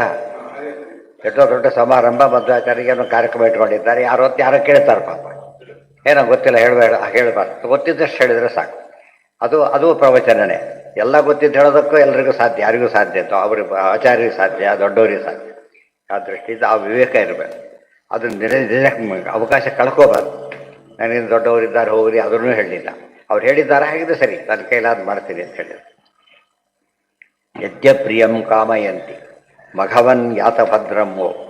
ಅದಕ್ಕೆಲ್ಲ ಹೋದ ಮೇಲೆ ಅದಿಷ್ಟು ಮುಗಿತು. ಹೋಗಿ ಕೇಳಿದರು. ಅವ್ರು ಬಂದಂದರು, ಸ್ವಾಮಿ ದೇಹ ಕೊಡಬೇಕು, ಬ್ರಹ್ಮದೇವ್ರು ಹೇಳಿದ್ದಾರೆ ಅಂತ ಅಷ್ಟು ಅದಕ್ಕೂ ಬಿಡ್ತಾರೆ.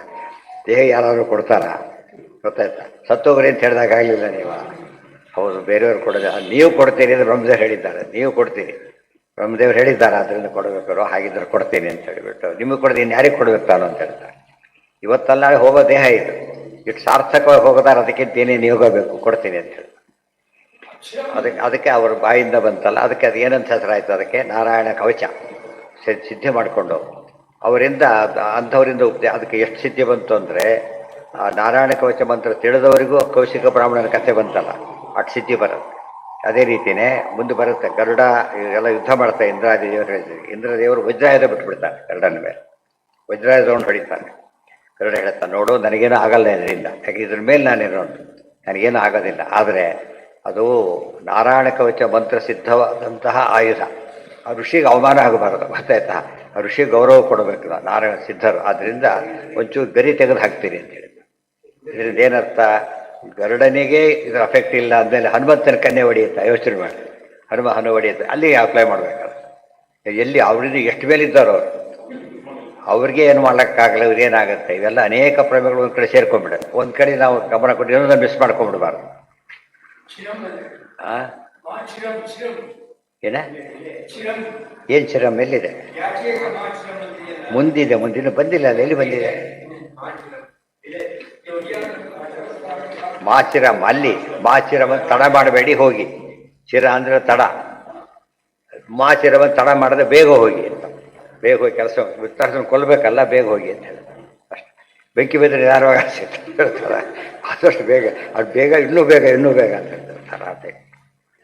ನೂನಂ ಸ್ವಾರ್ಥ ಪರೋ ಲೋಕೋ, ಅದನ್ನೆಲ್ಲ ಆಚಾರ ಹೇಳ್ಬಿಟ್ಟು ಕೊನೆ ಹೇಳ್ತಾ, ಇದಕ್ಕೆ ಹೈಗ್ರೀವ ಬ್ರಹ್ಮಯುಜ್ಯ ಅಂತ ಹೆಸರು, ಬಹಳ ಶ್ರೇಷ್ಠವಾದದ್ದು ಅಂತೇಳಿ ಭಾಷ್ಯದಲ್ಲಿ ಬರೀತಾರೆ.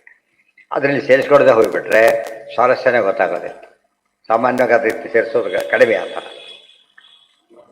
ನೂನಂ ಸ್ವಾರ್ಥ ಪರೋ ಲೋಕೋ ನ ವೇದ ಪರಸಂಕಟಂ ಯದಿ ವೇದ ನಯಾಚೇತ ನೇತಿನಾಹ ತದೀರೀಶ್ವರ. ಇದು ದೈದೀಚಗಳ ಮಾತೆ. ಅವ್ರು ಕೇಳಿದಾಗ ಹೇಳ್ತಾರೆ, ಏನಿದು ಹೇಳ್ತಿರಲ್ಲ, ನಾನು ಸ್ವಾರ್ಥಪರೋ ಲೋಕೋ ನವೇದ ಪರಸಂಕಟಂ. ಜನಗೆಲ್ಲ ಸ್ವಾರ್ಥ ಬೇಕು, ಇನ್ನೊಬ್ಬರ ಸಂಕಟ ಏನು, ದೇಹ ಪಡೆಯುತ್ತೆ ಕೇಳಿಬಿಡ್ತೀರಲ್ಲ, ನಿಮ್ಮ ಕೆಲಸ ಏನೋ ಆಗ್ತದೆ, ಇವ್ರಿಗೆ ಸಂಕಟ ಏನು, ಒಂದು ಸಂಕಟ ದೇಹ ಕಳ್ಕೊಂಡಿದ್ದು ನೋವು ಎಷ್ಟಾಗಬೇಕಾದ್ರೆ ಎಲ್ಲ ಕೂಡ ಇದೆಯಲ್ಲ.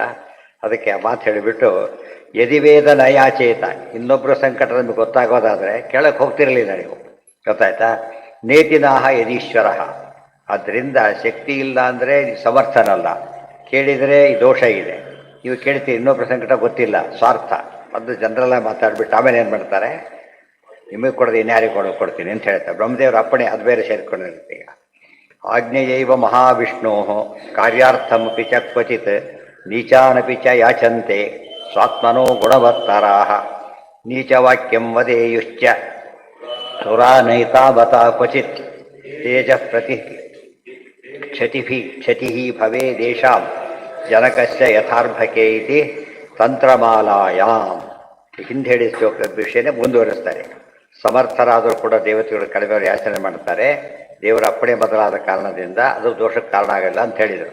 ಇದು ಇನ್ನೂ ಫರ್ದರ್ ಎಕ್ಸ್ಪ್ಲೇನ್ ಮಾಡ್ತಾರೆ. ಏನದು? ಆಜ್ಞೇಯವ ಪದ ಅಲ್ಲೇ ಇದೆ, ಆಜ್ಞೇಯವ ಹರೇಸ್ತೇಷಾಂ ಅಂತಿದೆ. ಈಗ ಇಲ್ಲಿ ಆಜ್ಞೇಯವ ಮಹಾವಿಷ್ಣೋ ಕಾರ್ಯಾರ್ಥಮಪಿ ಚ ಕ್ವಚಿತ್, ಯಾವುದೋ ಒಂದು ಕಾರ್ಯ ಆಗಬೇಕಾಗಿದೆ ಅದಕ್ಕಾಗಿ, ಮತ್ತು ವಿಷ್ಣುವಿನ ಆಜ್ಞೆಯಿಂದಾಗಿ ನೀಚಾನಪಿ ನ ಯಾಚಂತೆ. ನೀಚರು ಅಂದರೆ ಇವರಲ್ಲ, ದುಷ್ಟರು ಅಂತ ಅರ್ಥ ಅಲ್ಲ. ತಾರತಮ್ಯ ಕೆಲವರು ಮಹಾಲಕ್ಷ್ಮಿಗೆ ಹೇಳ್ತಾರೆ, ನೀಚನೆಯಲ್ಲಿ ಬರೋ ಅನಂತ ಗುಣದಿಂದ. ನೀಚ ಎಂಬ ಪದ ಸಂಸ್ಕೃತದಲ್ಲಿ ಏನಂತ ಅರ್ಥ? ಕಡಿಮೆ ಅಂತ. ಕನ್ನಡದಲ್ಲಿ ಏನರ್ಥ ಬಂದ್ಬಿಟ್ಟಿದೆ ಅದಕ್ಕೆ? ನೀಚಾರಿ ಕೆಟ್ಟವರು ಅಂತ ಅರ್ಥ ಬಂದ್ಬಿಟ್ಟಿದೆ. ಕನ್ನಡದಲ್ಲಿ ಅರ್ಥ ಉಳ್ಕೊಂಡಿಲ್ಲ ಅವರು, ಈ ಅರ್ಥ ಬಂದ್ಬಿಟ್ಟಿದೆ. ಆ ಅರ್ಥ ಮಾಡಬಾರದು. ನೀಚಾನಪೇರ ಕಡಿಮೆಯವರನ್ನು ಕೂಡ ನಾ ಯಾಚಂತೆ ಕೇಳೋದಿಲ್ಲ. ಸ್ವಾತ್ಮರೋ ಗುಣವತ್ತರಾಹ, ಭಾರಿ ಶ್ರೇಷ್ಠರಾದವರು ಕೂಡ ನೀಚ, ಇವರಿಗಿಂತ ಭಾರಿ ಮೇಲಿರ್ತಾರೆ ಆದರೂ ಕೇಳ್ತಾರೆ. ನೀಚವಾಕ್ಯಂ ವದೇಯುಶ್ಚ, ನೀಚವಾಕ್ಯ ಅಂದ್ರೇನು? ತಮ್ಮನ್ನೇ ಕಡಿಮೆ ಅಂತ ತಿಳ್ಕೊಂಡ್ಬಿಡ್ತಾರೆ. ಸ್ವಾಮಿ ನೀವೇ ದೊಡ್ಡವರು ಕೊಡಬೇಕು ಒಮ್ಮೆ ಕೇಳಿಬಿಡ್ತಾರೆ. ಯಾಚಂತೆ ವದೇಯುಶ್ಚ ಸುರ ನೈತಾವತಾ ಕ್ವಚಿತ್, ಒಂದು ಕೇಳೋದು, ತಮ್ಮನ್ನು ಕಡಿಮೆ ಅಂತ ಕರ್ಕೊಳ್ಳೋದು, ಇವೆಲ್ಲ ಮಾಡಿದರೂ ಕೂಡ ನಾ ತೇಜ ಕ್ಷತಿ, ಅವ್ರ ತೇಜೋ ಹಾನಿ ಆಗೋದಿಲ್ಲ. ಸಾಮಾನ್ಯ ಉತ್ತಮರು ಚಿಕ್ಕವರು ನಮಸ್ಕಾರಾದಿಗಳನ್ನು ಮಾಡಿದರೆ ಮಾಡಿಸ್ಕೊಂಡವ್ರಿಗೆ ಕೆಟ್ಟದಾಗುತ್ತೆ, ಇವ್ರಿಗೆ ತೇಜೋ ಹಾನಿ ಆಗುತ್ತೆ. ಎಷ್ಟೋ ಸರ್ತಿ ತಪ್ಪು ಮಾಡಿರ್ತಾರೆ, ಚಿಕ್ಕವನಿಗೆ ತಪ್ಪು ಮಾಡಿರ್ತಾರೆ, ಅವನಿಗೆ ಸಣ್ಣ ತಪ್ಪು ಅಂತ ಕೇಳು ಅಂತ ಹೇಳ್ತಾರೆ. ಅವ್ನು ಎಷ್ಟು ದುಃಖ ಆಗುತ್ತಾಗ, ಅಷ್ಟು ಕಡಿಮೆ ಅವನ್ನ ಕಾಲಿಡೋದು ಕೇಳಬೇಕಲ್ಲ ನಾನು ಅಂತೇಳಿ ತೇಜೋವಧೆ ಅದು. ಆ ರೀತಿ ಆಗೋದಿಲ್ಲ. ಯಾಕೆ? ಭವೇ ದೇಶಾಂ ಜನಕಸ್ಯ ಯಥಾರ್ಭಕೆ ಇತಿ ತಂತ್ರಮಾಲಾಯ. ಜನಕ ತಂದೆ ತನ್ನ ಮಕ್ಕಳನ್ನು ಕೇಳಿಕೊಂಡ್ರೆ ಅದು ಏನಂತ ಯಾಚನೆ ಅಂತ ಕರೆಯೋದಿಲ್ಲ. ಇವತ್ತು ಯಾಚನೆ ತಿಳ್ಕೊಳ್ಳೋ ಕಾಲ ಬಂದು ಹೋಗಿದೆ. ಹೆಚ್ಚು ಕಡೆ ಯಾಚನೆ ಅಲ್ಲದು, ಡಿಮ್ಯಾಂಡ್ ಹಕ್ಕಿದೆ ಅವರಿಗೆ. ಗೊತ್ತಾಯ್ತಾ? ಅದು ಹೇಳ್ತಾರೆ, ರಾಮದೇವ್ರು ಹೇಳ್ತಾರೆ ಕೈಕೇಯಿಗೆ, ಇಷ್ಟೊತ್ತು ನೀನು ಹೇಳಿ ಹೇಳಿ ಹೇಳಿ ವರ ವರ ವರ ಅಂತ ಅಷ್ಟು ಹೇಳ್ತೀಯಲ್ಲ, ಯಾಕೆ ಹೇಳ್ಬೇಕು ಅದನ್ನೆಲ್ಲ? ಏನು ವರ ಇಲ್ಲದೆ ಹೋದ್ರು ಕೂಡ ನೀನು ತಾಯಿ, ಕಾಡಿಗೆ ಹೋದ್ರೆ ಹೋಗ್ತೇನೆ ಅಷ್ಟೇ, ಗೊತ್ತಾಯ್ತಾ? ಹೊರಗಿರಬೇಕಿಲ್ಲ ಅಂತ ಹೇಳ್ತಾರೆ. ಇದು ಎಷ್ಟು ಇಂಪಾರ್ಟೆಂಟ್ ಪಾಯಿಂಟ್, ಅರ್ಥ ಆಯ್ತಾ? ಕೈಗೆ ನಾಚಿಕೆ ಆಗಿಬಿಡೋಕ್ಕಾಗಲ್ಲ. ಯಾಕಾಗಲಿಲ್ಲ ಅಂದರೆ ಒಳಗೆ ರಾಕ್ಷಸ ಸೇರ್ಕೊಂಡ್ಬಿಟ್ಟಿದ್ದಾರೆ. ಕುಡಿದವ್ರಿಗೆ ವಿಷಯ ಸೇರೋದಿಲ್ಲಲ್ಲ, ಹಾಗೆ ಒಳಗೆ ನಿಕೃತಿಯನ್ನು ರಾಕ್ಷಸಿ ಇದ್ದಿದ್ದರಿಂದ ಆಕೆಗೆ ಆ ಟಿವಿದಲ್ಲಿ ಆಗಿದ್ದರೆ ಹೋಗಬೇಡ ಅಂತ ಹೇಳೇ ಬಿಡ್ತಿದ್ದ ಹಾಗೆ. ಅಥವಾ ಯಾರು ಹೇಳ್ತಾರೆ ಅದನ್ನು? ಹೊರಬೇಕೇನು ಅದಕ್ಕೆ? ತಂದೆ ತಾಯಿ ಮಾತು ಕೊಟ್ಟಿಲ್ಲ ಅಂತ ಮಕ್ಕಳು ಹೇಳಬಾರದು. ಮಾತು ಕೊಡಬೇಕಾದ ಕಾರಣ ಇಲ್ಲ. ಆಫೀಸಿಗೆ ಕೆಲಸ ಮಾಡಿ ಕೆಲಸ ನಾನು ಮಾತು ಕೊಟ್ಟಿಲ್ಲ ಬಿಡಿ ಅಂತ ಹೇಳಿದರೆ ಆಜ್ಞೆ ಅದು. ಆಜ್ಞೆ ಮಾತಿಗೆ ಕೊಡಬೇಕಾಗಿಲ್ಲ ಅದಕ್ಕೆಲ್ಲ. ಆ ದೃಷ್ಟಿಯಲ್ಲಿ ಅದು ಕೇಳಿದ ದೋಷ ಇಲ್ಲ. ಮಡಿಲಿರ್ತಾರೆ ಮಕ್ಕಳು, ದೇವರು ಏನು ಮಗು ತಂದುಕೊಡು ಅಂತ ಹೇಳ್ತಾರೆ. ನೋಡ್ರಿ, ಚಿಕ್ಕ ಮಗು ಕೇಳ್ತಾರಲ್ಲ ಇವರು, ನೋಡೋದಕ್ಕೆ ಕೇಳಿಸ್ತಾರೆ. ಸುಮ್ಮನೆ ನೋಡೋರಿಗೆ ಎಷ್ಟು ದೊಡ್ಡವರೇ ತುಂಬ ತೊಗೊಳಕ್ಕೆ ಹಾಕೋರ್ದೆ, ಇವ್ರ ಮಡಿ ಗೊತ್ತೇ ಇಲ್ಲ ಜನಗಳಿಗೆ, ಆದ್ದರಿಂದ ನೀವೇ ತಗೋಬಾರ್ದು ಅಂತ ಕೇಳ್ತಾರೆ. ಅವ್ರಿಗೆ ಗೊತ್ತು ಪಾಪ ನಮ್ಗೆ ಗೊತ್ತಾಗಿಲ್ಲ, ಅದನ್ನು ಕೊಡು ಅಂತ ಹೇಳ್ತಾರೆ. ಅದು ಕೊಡೋದಿಲ್ಲ ಕೂಸು, ಅದು ಜೋರಾಗ ದಯವಿಟ್ಟು ಕೊಡಬಾರ, ಯಾಕೆ ಕೊಡು ಕೊಡು ಅಂತ ಹೇಳಿ ಏನೋ ಕೇಳ್ತಾರೆ. ನೋಡೋದು ನೀಚ ವಾಕ್ಯ, ನೀನು ಭಾರಿ ಜಾಡ ಕೊಡು ಹಾಗೆಲ್ಲ ಕೇಳಿ ಹೊಗಳ್ಬೇಕು, ಆಗ ಅವ್ರು ಕೊಡ್ತಾರೆ. ಇಲ್ಲಿ ನೋಡೋರಿಗೆ ಏನು ಅನಿಸುತ್ತೆ, ಏನೇನೋ ಅನಿಸುತ್ತೆ. ಏನೂ ಆಗಿಲ್ಲ. ಏನಾಗಿದೆ ಅದು? ಲೀಲೆ ಒಂದು ಇದು ಅಷ್ಟೇ ಹೊರತು ಬೇರೆ ಕಾರಣ ಅಲ್ಲ. ತೇಜಕ್ಷತಿರ್ ಭವೇ ದೇಶಾಂ, ಯಾವುದೋ ಭಿಕ್ಷೆ ಹಾಕಬೇಕಾಗಿದೆ, ಒಂದು 10 ರೂಪಾಯಿ ಬೇಕು, ಚಿಲ್ಲರೆ ಇಲ್ಲ, ಕೊಡುವಂತ ಕೇಳ್ತೀವಿ. ಯಾಚನೆ ಅಲ್ಲ, ಲೋನ್ ಅಲ್ಲ, ಇದೆಲ್ಲ ಕೂಡ ನೀವು ಕೊಡೋದು ಚಿಲ್ಲರೆ ನಾನು ಕೊಡ್ತೀನಿ ಅಂತ ಹೇಳ್ತಾರೆ. ಇದೆಲ್ಲ ಏನಲ್ಲ, ಕೊಡಬೇಕಷ್ಟೇ, ಆಮೇಲೆ ಕೊಟ್ಟರೆ ಮೋಸ ಆಗುತ್ತೆ. ಈಗ ಕೊಡೋದು ಚೇಂಜ್ ಇಲ್ಲ, ಕೊಡ್ತೀನಿ, ಇದು ಆಜ್ಞೆ ಮಾಡಿ ಕೇಳ್ಬೋದು, ಏನು ತಪ್ಪಿಲ್ಲ ಅದರೊಳಗೆ. ಅದು ಯಾಚನೆ ಅಂತ ಕರೆಯೋದಿಲ್ಲ ಅದನ್ನೆಲ್ಲ. ಯಥಾರ್ಭಕೆ ಇತಿ ತಂತ್ರಭಾವ. ಇವೆಲ್ಲ ಪುರಾಣ ಹೇಳಬೇಕಾದ್ರೆ ಕೆಲವು ಪ್ರಶ್ನೆಗಳು ಬಂದುಬಿಡುತ್ತೆ. ಎಲ್ಲ ಹೇಳಿದಾರಲ್ಲ, ಇದು ಓದ್ಬಿಟ್ರೆ ಯಾವ ಸಮಸ್ಯೆನೂ ಬರೋದಿಲ್ಲ. ಯಾರು ಕೇಳಿದ ತಕ್ಷಣ ಉತ್ತರ ಕೊಟ್ಬಿಟ್ರೆ ಸುಮ್ಮನೆ ಅವರಿಗೆ ನಂಬಿಕೆ ಬರುತ್ತೆ, ಗೌರವ ಉಳಿಯುತ್ತೆ ಶಾಸ್ತ್ರ ಗ್ರಂಥಗಳ ಬಗ್ಗೆ. ಪುರುಷ ಪ್ರಕೃತಿರ್ವ್ಯಕ್ತಂ ಆತ್ಮಭೂತೇಂದ್ರಿಯಾಶಯಾ ಶಕ್ನುವಂತ್ಯಶ್ಚ ಸರ್ಗಾದೋ ನವಿನಾ ಯದನುಗ್ರಹಂ ಅವಿದ್ವಾದೇವಮಾತ್ಮಾನಂ ಮನ್ಯತೆ ಅನೀಶಮೀಶ್ವರಂ. ಮನ್ಯತೆ ಅನೀಶಂ ಈಶ್ವರಂ. ಸುಮ್ಮನೆ ಆಚಾರ್ಯ ಏನು ಮಾಡಲಿಲ್ಲ, ಕೂಡಿಸಿದ್ರು ಅಷ್ಟೇ. ಅದು ಇಷ್ಟೇ ತಾತ್ಪರ್ಯ. ಅದಕ್ಕೆ ಏನು ಬದಲು ಕೊಡೋಕೆ ಮಾಡಲಿಲ್ಲ. ಈ ಬಿಡಿಸ್ಕೊಂಡು ಹೋಗಿ ಅರ್ಥ ಆಗುತ್ತೆ ಅಂತ ಹೇಳಿ. ಪುರುಷ ಪ್ರಕೃತಿ ವ್ಯಕ್ತಂ ಆತ್ಮಭೂತೇಂದ್ರಿಯಾಶಯಾ ಶಕ್ನುವಂತಿ ಅಸ್ಯ ಸರ್ಗಾದೌ ನವಿನಾ ಯದನುಗ್ರಹಂ. ನಾವೇನೋ ಹೇಳ್ತೇವೆ, ಸೃಷ್ಟಿ ಏನೇನೋ ಸಾವಿರ ಮಾತಾಡ್ತೇವೆ. ಅದು ಯಾವುದೇ ವಸ್ತು ಕೆಲಸ ಮಾಡಬೇಕಾದ್ರೂ ಕೂಡ ಯದನುಗ್ರಹಂ ವಿನಾ ತೇನ ವಿನಾ ತೃಣವಿನ ಚಲ. ದೇವರ ಅನುಗ್ರಹ ಇಲ್ಲದೆ ಹೋದರೆ ಯಾರು ಏನೇ ಆಫೀಸಲ್ಲಿ ಮುಖ್ಯಸ್ಥ ಇಲ್ಲ, ಈಗ ಎಲ್ಲ ಕೆಲಸ ಏನಾಗಿದೆ, ಈಗ ಅವ್ರು ಹೇಳೋವರೆಗೂ ಮಾಡಾಗಿಲ್ಲ, ಎಲ್ಲ ಇದೆ ಎಸ್ ಅನ್ಬೇಕು. ಆ ದೃಷ್ಟಿಯಲ್ಲಿ ಯದನುಗ್ರಹಂ ಅವಿದ್ವಾರೇವಮಾತ್ಮಾನಂ ಮನ್ಯತೆ ಅನೀಶಮೀಶ್ವರಂ. ಆದರೆ ಜನ ಅರ್ಥ ಮಾಡಿಕೊಡೋದೇನೆ ದೇವರೇ ಕೈಲಾಗದವನು ತಿಳ್ಕೊಂಡ್ಬಿಡ್ತಾರೆ. ತಪ್ಪದು. ತಾವು ಮಾಡ್ತಾ ಇರೋದೇ ಅನುಗ್ರಹದಿಂದ. ಅನುಗ್ರಹದಿಂದ ಮಾಡ್ತೇವೆ ಅದನ್ನು ಮರೆತು ಬಿಟ್ಟು ದೇವರೇ ಅಸಮರ್ಥ ಅಂತ ಭಾವಿಸಿಬಿಡ್ತಾರೆ. ಅವಿದ್ವಾ ತಿಳುವಳಿಕೆ ಇಲ್ಲದವ್ರು ಅವರೆಲ್ಲ ಕೂಡ. ಆತ್ಮಾನಂ ಮನ್ಯತೆ ಅನೀಶಂ ಈಶ್ವರಂ. ದೇವರನ್ನ ಅನೀಶ ಅಂತ ತಿಳ್ಕೊಳ್ತಾನೆ, ತಮ್ಮನ್ನು ಈಶ ಅಂತ ತಿಳ್ಕೊಂಡ್ಬಿಡ್ತಾನೆ. ಈಶ ಅನೀಶ ಇದೆಲ್ಲ ಅವರ ಒಂದು ದೌರ್ಬಲ್ಯ. ತಮ್ಮ ದಡ್ಡತನವನ್ನು ಹಾಕಿ ತಪ್ಪು ತಿಳಿತಾರೆ. ಮನ್ಯತೆ ಅನೀಶಂ ಈಶ್ವರಂ, ಮನ್ಯತೆ ನೀಶವೀಶ್ವರಂ. ಅದಕ್ಕೆ ಬಿಡಿಸಿ ತೋರಿಸ್ತಾ ಹೇಳ್ತಾರೆ, ತಮ್ಮನ್ನ ಅವಿದ್ವಾನ್ ಈಶ್ವರಂ ಅನೀಶಂ ಮನ್ಯತೆ. ಅಷ್ಟು ಹೊಂದಿಸ್ಕೊಂಡ್ಬಿಟ್ರೆ ಅದು ಅರ್ಥ ಆಗಿಬಿಡೋದು. ಹೀಗೆ ಸುಮ್ಮನೆ ಓದಿ ಯಾರು ಗೊತ್ತಾ, ತನ್ನನ್ನು ಅನೀಶ ಅಂತ ತಿಳ್ಕೊಂಡ್ಬಿಡ್ತಾರೆ. ತನ್ನನ್ನು ಅನೀಶ ಅಂತ ತಿಳ್ಕೊಂಡ್ರೆ ತತ್ವ ಅದು, ಗೊತ್ತಾಯ್ತಾ?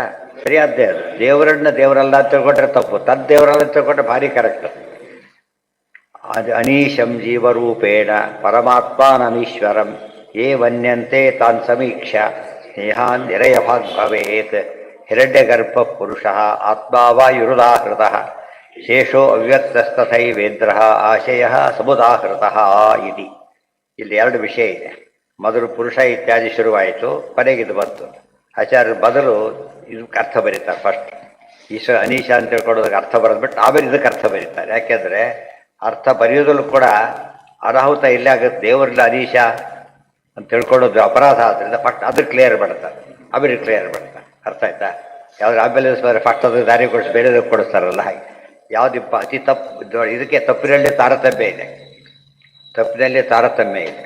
ಕೆಲವು ಸಣ್ಣ ವಿಷಯದ ಬಗ್ಗೆ ಭಿನ್ನಾಭಿಪ್ರಾಯ ಬಂದು ದೊಡ್ಡ ಇಶ್ಯೂ ಮಾಡ್ಲಿಕ್ಕೆ ಹೋಗಬಾರ್ದು ಅದನ್ನು. ಗೊತ್ತಾಯ್ತಾ? ಯಾಕೆಂದರೆ ಅದೇನಲ್ಲ, ಅದು ಮುಕ್ತಿಗೆ ಸಾಧನವಾದ್ದಲ್ಲ. ಆಚಾರ್ಯ ಸ್ಪಷ್ಟ ಹೇಳ್ತಾರೆ, ಇಷ್ಟ ಸಿದ್ಧಾಂತಕ್ಕೆ ಅಪಚಾರ ಆಗಬಾರ್ದು. ಗೊತ್ತಾ? ಸಚ್ಚಿದ್ಧಾಂತ ಇತಿ ಜ್ಞೇಯ ಹರಿಣಾ ಸ್ವಯಂ, ದೇವರೇ ಹೇಳಿದ್ದಾರೆ ಅಂತ ಅದುವ್ಯಾಕೆ ಲಿಸ್ಟ್ ಕೊಡ್ತಾರೆ. ಇಷ್ಟಕ್ಕೆ ಅಪಚಾರವಾದರೆ ಅದು ತತ್ವ ವಿಪ್ಲವ ಅಂತ ಕರಿಬೇಕು. ಅದನ್ನು ಹೇಳಿದವ್ರನ್ನ ಒಪ್ಪಕ್ಕೆ ಬರೋದಿಲ್ಲ, ಅವ್ರು ಖಂಡನೆ ಮಾಡಬೇಕಂದ್ರೆ.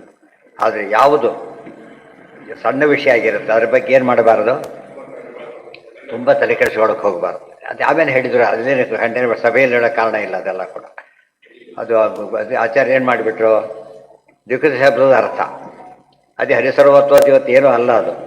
ಅದನ್ನು ಮಧ್ಯೆ ಕೇಳಿದರು. ನೋಡಿದ್ರೆ ಇದಕ್ಕೆ ವಿರುದ್ಧ ಅನಿಸುತ್ತೆ, ಕೇಳಬಾರ್ದಾಗಿತ್ತು ಅನಿಸುತ್ತೆ. ಅವ್ರು ಯಾತಕ್ಕೆ ಕೇಳಿದ್ರು ಗೊತ್ತಾ? ಯಾತಕ್ಕೆ ಕೇಳಿದರು?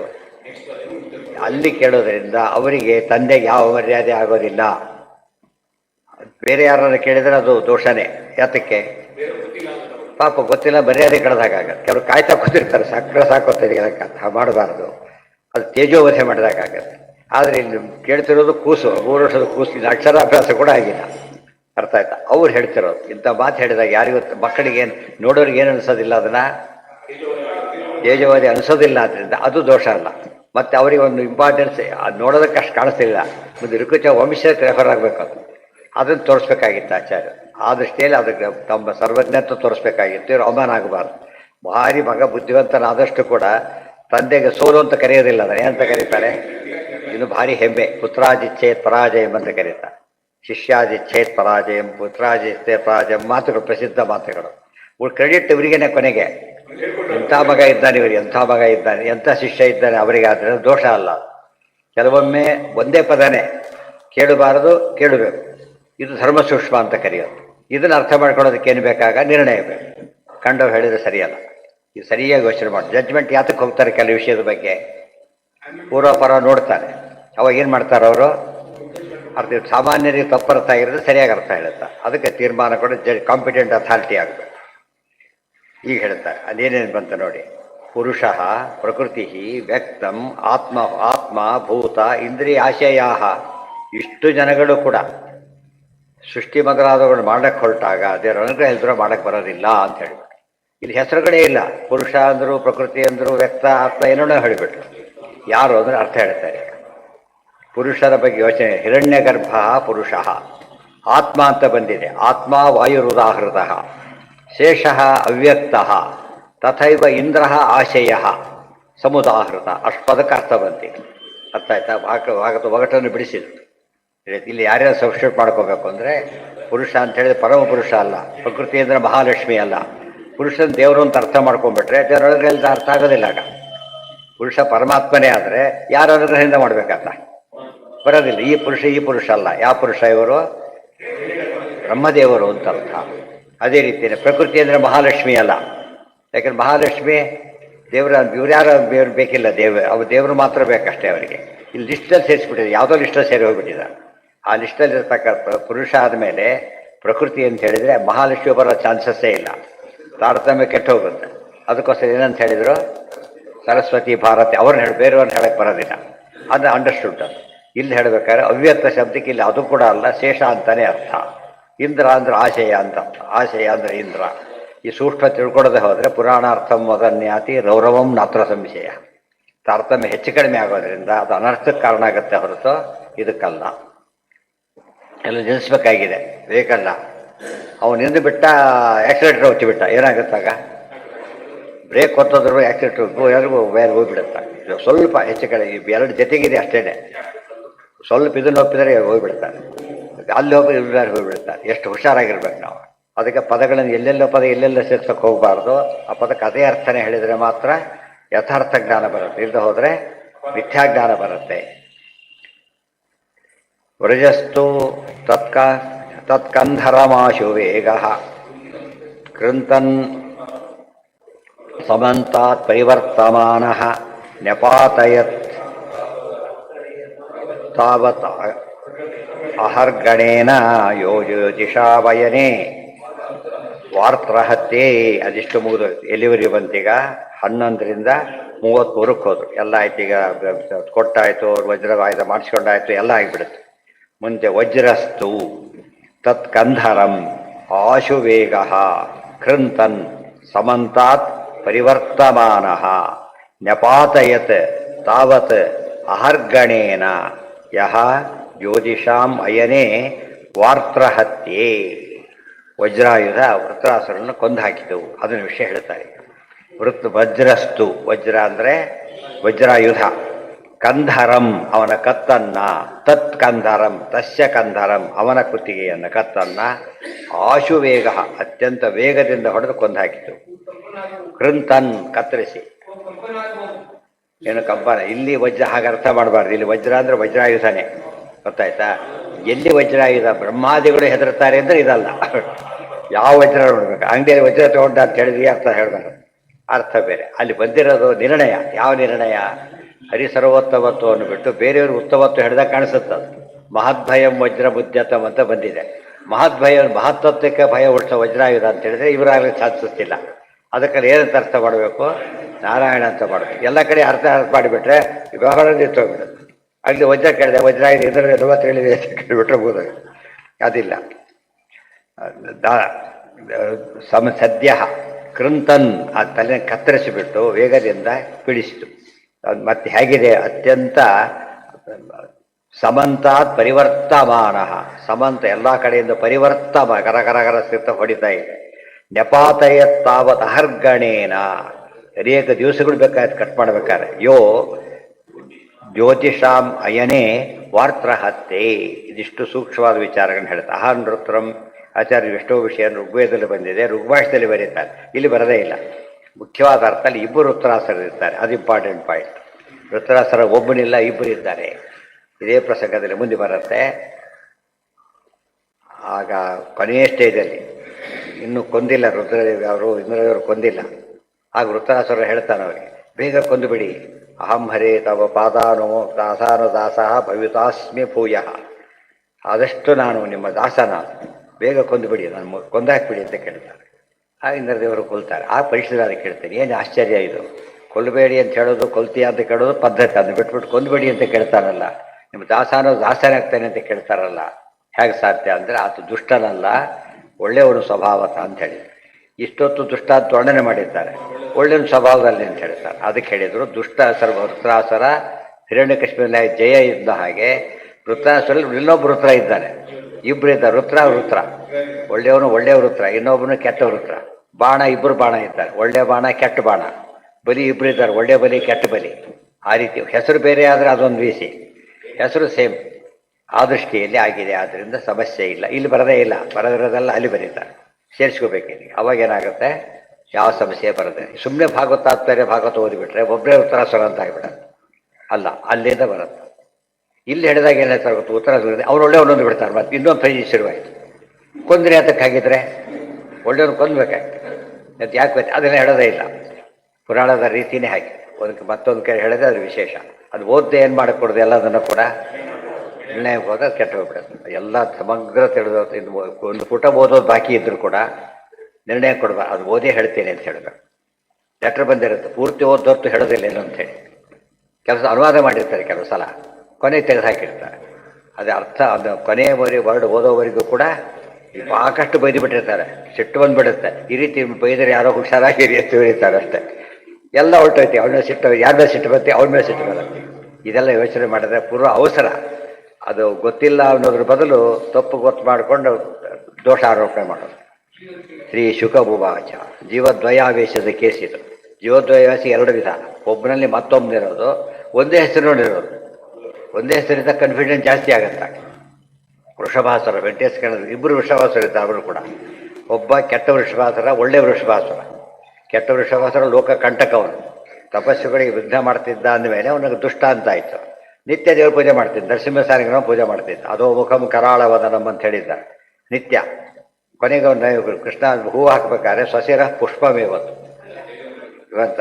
ನರಸಿಂಹಸಾಲಿಗ್ರಾಮ ಬೇರೆ, ಸಸಿರ ಪುಷ್ಪಮೇವತ್ತ. ತಲೆ ಕತ್ತರಿಸ್ಬಿಟ್ಟು ನರಸಿಂಹ ಪುಷ್ಪಂ ಸಮರ್ಪೇವೆ ಅಂತ ಹಾಕ್ಬಿಡ್ತೀವಿ. ಇಷ್ಟು ಇಂಥ ಭಕ್ತಿ ಯಾರು ತೋರ್ಸೋಕ್ಕೆ ಸಾಧ್ಯ ಇದೆ? ಅಷ್ಟು ಕೆಟ್ಟದ್ದು ಮಾಡ್ಲಿಕ್ಕೆ ಯಾರಿಗೆ ಸಾಧ್ಯ ಇದೆ? ಅದಕ್ಕೆ ಇಬ್ಬರು ಇದ್ದಾರೆ, ಒಳ್ಳೆ ವೃಷಭಾಸುರ, ಕೆಟ್ಟ ವೃಷಭಾಸುರ. ಯುದ್ಧ ಕೊಡು ಅಂತ ಕೇಳ್ತಾನೆ, ಇದು ಕೆಟ್ಟ ವೃಷಭಾಸುರ. ಆಮೇಲೆ ಹೇಳ್ತಾನೆ, ದಯವಿಟ್ಟು ಕೊಂದು ಬಿಡು ನನ್ನನ್ನು, ಉದ್ಧಾರ ಮಾಡು. ನಾನು ಯುದ್ಧ ಭಿಕ್ಷೆ ಕೇಳಿದ್ದೆ ಹೊರತು ಗೆಲುವು ಕೇಳಿಲ್ಲ.